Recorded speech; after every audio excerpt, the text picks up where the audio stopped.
We're going to start with music by Virginia composers, the first of which you have no program notes on because it was just finished last week by me.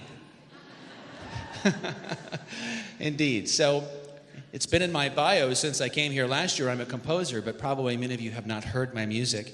But you will today, thanks to the generosity of one of our violinists who's sitting right in the back of the first. Wave your hand there. It's Howard Horwitz in the violin section.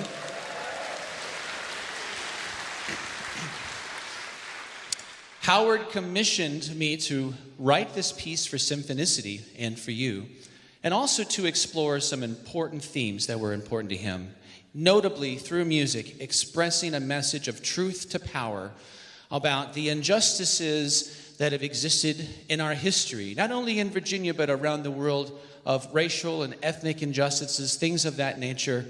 The road from slavery to liberation, it's a long road, but it has been fought.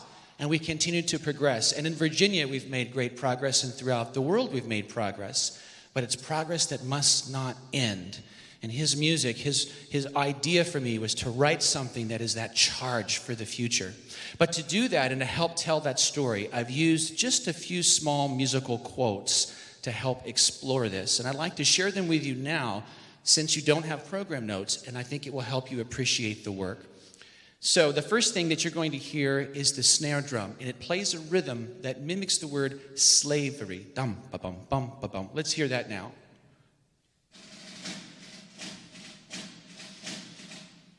It's very central to the piece, but not just for that word, but for also the words freedom ring, freedom ring. And so when you hear it in the brass, it's a completely different transformation of the rhythm. Additionally, there's a historic reference of our colonial past as well as a klezmer connection, and you'll hear this in the flute and piccolo.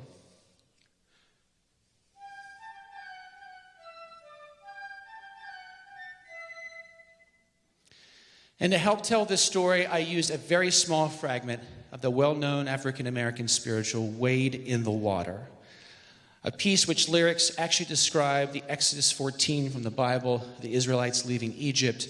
And you'll hear this as a central motif in the work, first starting with the horns.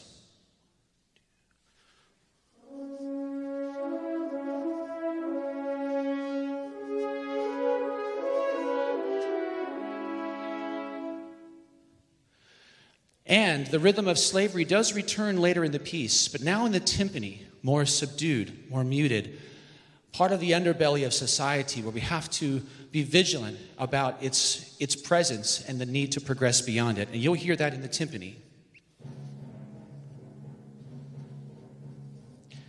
And meanwhile, there will be a slight integration of the military taps, which Howard specifically asked that I use to pay tribute to those who have paid a big price for this progress. You'll hear that in the strings. And over top of that, you're going to hear this theme from Verdi's opera Nabucco, very well-known Chorus of the Hebrew Slaves. Here's just an excerpt.